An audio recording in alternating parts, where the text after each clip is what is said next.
two subjects I'd like to close out with, and one is probably what one could describe as David Brackman's major legacy, which is laying the groundwork for the intertwine, which those of you know, basically based on two major metro bond measures, acquiring a huge amount of green space, new parks, new nature preserves. And I'd like to hear from each of you what your plans are for prioritizing that if you were to become president of Metro. Tom, you want to start? Well, I think one of the things about the park system and the open space acquisition project that has created some problems was the decision. I don't know how you would decide otherwise, by the way, so it's not necessarily a criticism to buy only from ready sellers. And also to kind of, there initially was less consulting with the local park deliverers about properties that we may have known of that were available, that might have been available to us that weren't available to Metro, quite frankly, and parts of the region. And so a lot of the property has been bought outside of the urban, way outside of the urban growth boundary. And in some respects, I think that the project should have been focused more on mitigating density by using green spaces, and it hasn't worked out as well as it might have. I think the second green spaces measure was better in that it started with 40% going to the local governments and let them make the purchases within their own boundaries, which I think was a benefit to us certainly, and I think to a lot of the other park deliverers around the region.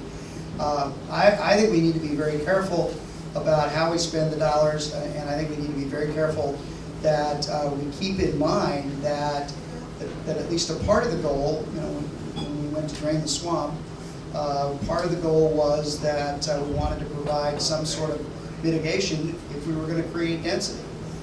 If the mitigation is on the crest of Shayla Mountain, you know, there are a lot of people who ride their bikes up there. I'm not one of them. And at my age, I don't think I'm going to start. If somebody would like to drop me off, I'll come down.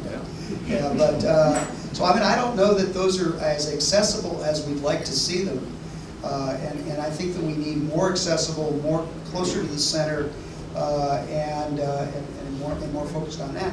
I think some coordination is a good idea. I do think that we need to make sure that we leave the operation of the parks in the hands of the local jurisdictions.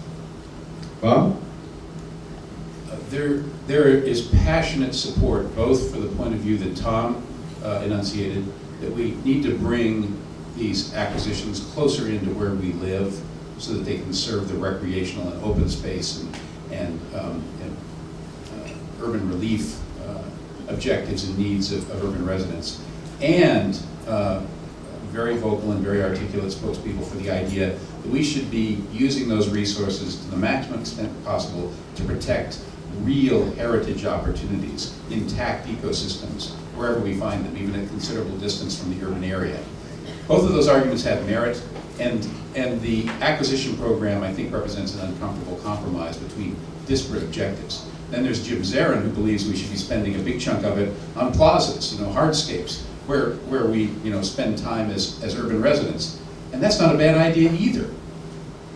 What we have is 8,000 acres of land, some of which have management strategies in place, some of which don't. And a regional agency, regional government that is now in the position that the City of Portland, the City of Hillsborough, Walton Hills Park and Recreation Department are, of having a major land resource that has to be managed.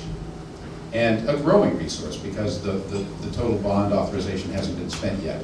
And so a task of the next president and the council and the other partners in the intertwine will be to ensure that we come up with a sensible strategy for managing these lands. We are really lucky that we have a lot of nonprofit groups that are partners with the government entities. We're really lucky that Walton Hills Park and Rec, North Clackamas Parks Department, and other partners are interested in taking on responsibilities for management of assets that Metro has acquired. But there are going to be other assets that are going to be hard to manage going forward, without the concerted work of a lot of volunteers. Friends of Trine Creek Park, just to take one example, have volunteered tens of thousands of hours a year to the maintenance and protection of that state park.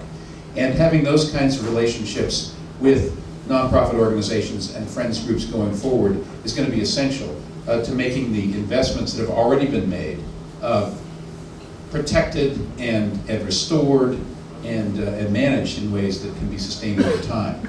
Otherwise, we could find ourselves in the uncomfortable position that Portland Parks finds itself in.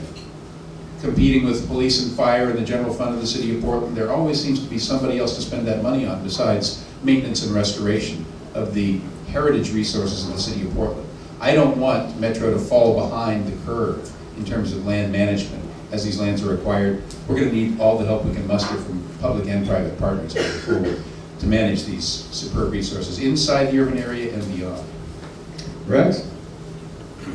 Well, it's hard for me to think about critiquing a program where we have over 60% of the population has voted twice to provide money on the regional level to say, let's protect these valuable areas that protect our water quality and also leave a legacy for our kids.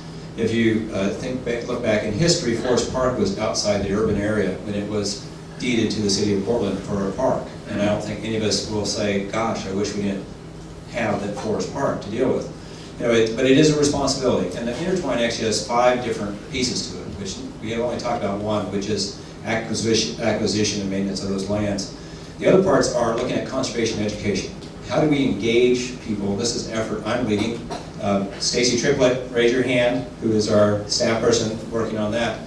It's about how do we create a coordinated effort with the private sector, the formal, informal education, the work that Metro does, to how do we kindle a love of natural areas and that sense of protection and stewardship. And it's through education and exposure is a key part of that. And what we're working on is to create a coordinated strategy with all the providers out there, from Audubon to Tillalton Hills Park and Recreation District to the Oregon Zoo, to talk about how we take care of that. Funding outdoor school was a key piece of it. The first victory there was actually making sure outdoor school didn't disappear by providing some funding from the regional level. A second piece, the second piece is looking at active transportation. I was a member of the Active Transportation Committee. Now I co-chair the Executive Council on Active Transportation. It's about getting people access to it. It's about getting to the intertwine by riding your bike, by walking, by having trail systems that connect our parks. And so people then have and that intertwine is a brand, so people can look at a sign and say, oh, I'm on the right track. It gets me there. I understand. I don't care who owns it. I want to go down the trail and find new places to explore. Another piece of this is restoration, which is a key issue beyond just maintenance, is how do we actually go back and restore? That's a huge challenge, which has been mentioned here on all our properties, whether it's owned by Hillsborough, THPRD, or a county, or whoever. And then the big challenge, though, and I think this is the vision that David had that we haven't realized yet, is to say, look at those regional resources. And I'm not going to say Forest Park. We all know Forest Park. Think about Clackamas Park. Who knows where Clackamas Park is? All right. It's at the confluence of the Willamette and the Clackamas. And guess who owns and operates that park that's visited by tens of thousands of people a year? Oregon City, okay? Oregon City, the richest community in Oregon, right? No, it's one of the most broke communities in Oregon that has trouble keeping the sewers operating. Yet something like 90% of the visitors to that park come from outside Oregon City. The intertwined concept, and if we haven't realized it yet, and here's the big challenge, is how do we actually create a fund? Minnesota has this fund where they use regional and state dollars and you distribute it based on the percentage of people from outside your community come to your park. Forest Park, the story is that 60% of the users of Forest Park are from Washington County. How much do Washington County's residents pay for Forest Park? Okay, so this is the challenge. I'm not quite sure how we're going to get there, especially when we're looking at an infrastructure funding measure in 2012 to keep our bridges from falling down and keep our roads going and keep our sewers going. So we have these choices we have to make as a region. The intertwine, though, gets us all in a room talking about how do we deal with this, and that's the key value of it, is that we are all finally talking about this, and including Clark County, talking about how we connect these, how we care for these, and how do we engender support from the public